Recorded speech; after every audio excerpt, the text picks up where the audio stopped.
Hello बच्चों, चलिए प्रश्न को पढ़ते हैं। किसी उत्तल या अवतल गोलीय पृष्ठ पर आपतित प्रकाश के अपवर्तन के लिए सूत्र n/v माइनस 1/u बराबर n-1/r स्थापित कीजिए। n पदार्थ का वायु के सापेक्ष अपवर्तनांक तथा R गोलीय तल की त्रिज्या है। चलिए सबसे पहले हम लिख लेंगे मूल अवधारणा। मूल अवधारणा जिस पर कि यह प्रश्न आधारित है। यह प्रश्न आधारित है गोलीय पृष्ठ से अपवर्तन पर। गोलीय पृष्ठ से अपवर्तन, और हम जानते हैं कि गोलीय पृष्ठ से अपवर्तन के लिए अपवर्तन सूत्र होता है n2 माइनस n1/r बराबर n2/v माइनस n1/u, जहाँ पर कि r है उस गोलीय पृष्ठ की वक्रता त्रिज्या, v है प्रतिबिंब की दूरी और u है वस्तु की दूरी। n2 और n1 माध्यम के अपवर्तनांक हैं। अगर इसमें से मान लीजिए एक माध्यम वायु हो जाए, n1 माध्यम अगर वायु हो जाए तो हम n1 का मान 1 रख सकते हैं, 1 रख सकते हैं। तो उस स्थिति में यह सूत्र हो जाएगा n-1/r बराबर n/v माइनस n/u, और हमें इसी सूत्र की तो व्युत्पत्ति करनी है। चलिए इस प्रश्न को हल करते हैं, इस सूत्र की व्युत्पत्ति करते हैं। हमने बना लिया है किरण आरेख, जिसमें कि S P S डैश एक उत्तल पृष्ठ का मुख्य परिच्छेद है। S P S डैश उत्तल पृष्ठ का मुख्य परिच्छेद है। P इसका ध्रुव है, P ध्रुव है तथा C वक्रता केंद्र है। इस पृष्ठ के बाईं ओर देखिए यहां पर वायु है जिसका कि अपवर्तनांक 1 होता है, हम जानते हैं। और दूसरी ओर देख लीजिए एक n अपवर्तनांक वाला माध्यम है, अर्थात दाईं ओर एक n अपवर्तनांक वाला माध्यम है। अब देखिए मान लेते हैं कि इस पृष्ठ के मुख्य अक्ष पर एक बिंदु वस्तु O रखी हुई है। O से चलने वाली एक किरण, हम इस किरण की बात कर रहे हैं, O से चलने वाली एक किरण वक्रता केंद्र C की दिशा में आपतित होती है और बिना विचलन के सीधी निकल जाती है। अब हमें चूंकि प्रतिबिंब बनाना है तो हमें कम से कम 2 किरणें चाहिए होंगी। O से चलने वाली दूसरी किरण बिंदु A पर आपतित होती है और अपवर्तन के पश्चात अभिलंब Cn, यह है अभिलंब C और N की ओर झुककर AI दिशा में चलती है। दोनों किरणें एक दूसरे को बिंदु I पर मिलती हैं, अतः I जो है बच्चों, I क्या है, वस्तु O का प्रतिबिंब होगा।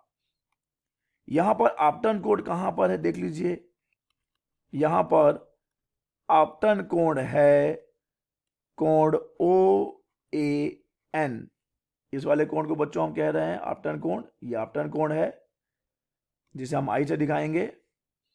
और अपवर्तन कोण देख लेते हैं बच्चों, अपवर्तन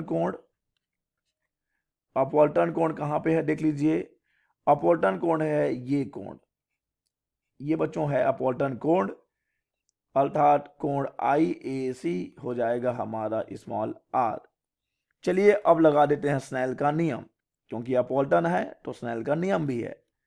स्नेल का नियम क्या कहता है? स्नेल का नियम μ2/μ1 बराबर होता है sin I/sin r।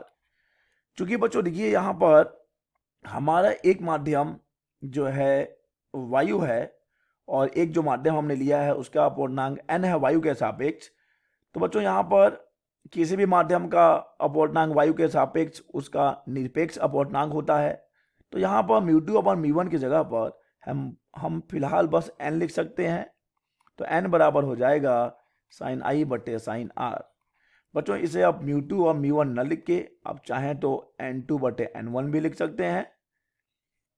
ठीक है, ये होता n1 वाला माध्यम, ये होता n2 वाला माध्यम, और परंतु यहां पर n1 वायु है तो n1 का मान तो 1 हो जाएगा और N2 वायु के सापेक्ष लेंगे तो उस माध्यम का निरपेक्ष अपवर्तनांक हो जाएगा, जिसे कि केवल हम N लिख सकते हैं।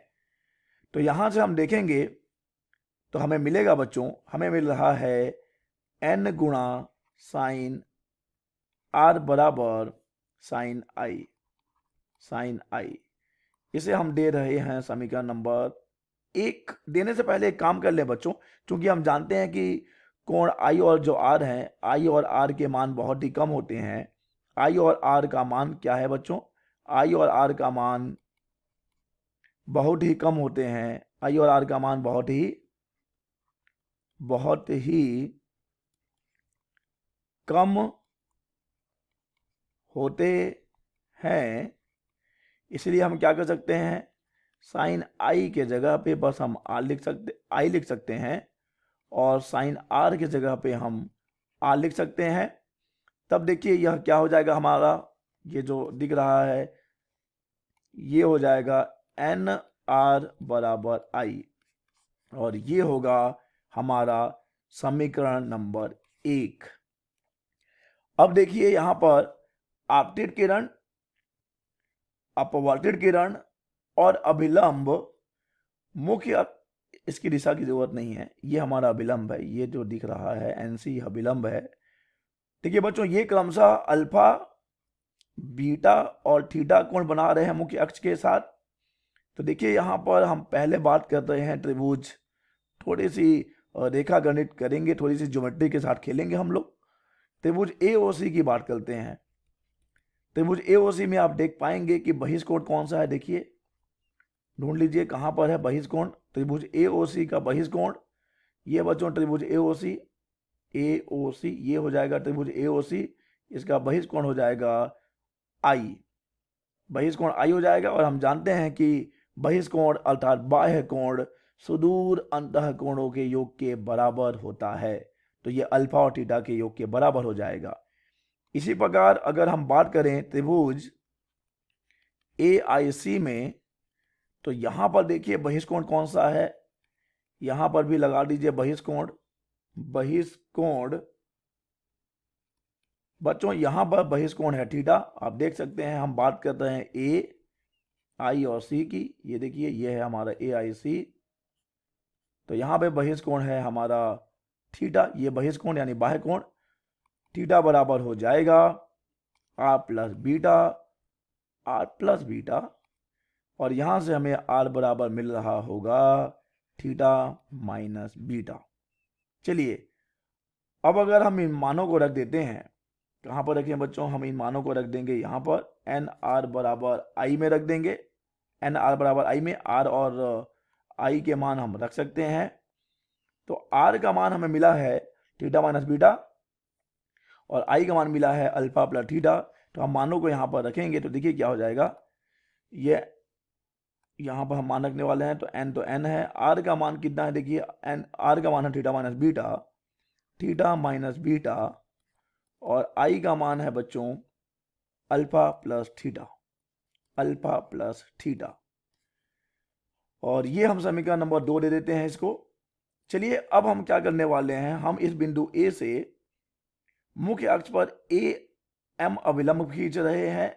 अब चूंकि बच्चों गोलीय पृष्ठ का जो द्वारक है बहुत ही छोटा है, अतः अल्फा बीटा और थीटा के मान भी बहुत कम होंगे, ठीक है। और इस स्थिति में क्या होगा कि बिंदु M और बिंदु P अत्यंत ही निकट होंगे। कहने का तात्पर्य ये होगा कि आप दूरियों को M से नापिए या P से नापिए, और कोई ज्यादा अंतर नहीं होगा। P और M बहुत ही नजदीक हैं, ठीक है। अब देखिए इसलिए यहां पर अगर हम बात करते हैं अल्फा की, तो अल्फा को हम टेन थीटा लिख सकते हैं, क्योंकि टेन अल्फा लिख सकते हैं क्योंकि अल्फा का मान भी बहुत अत्यंत अल्प है। तो अल्फा टेन अल्फा का मान हो जाएगा लंब बटे आधार। तो देखिए लंब AM है और आधार है MO, और इसे हम PO भी तो लिख सकते हैं बच्चों, क्योंकि हमने पहले ही यह क्लियर कर दिया है, स्पष्ट कर दिया है कि M और P अत्यंत ही निकट हैं। तो चाहे दूरी MO हो चाहे PO बराबर ही होंगे।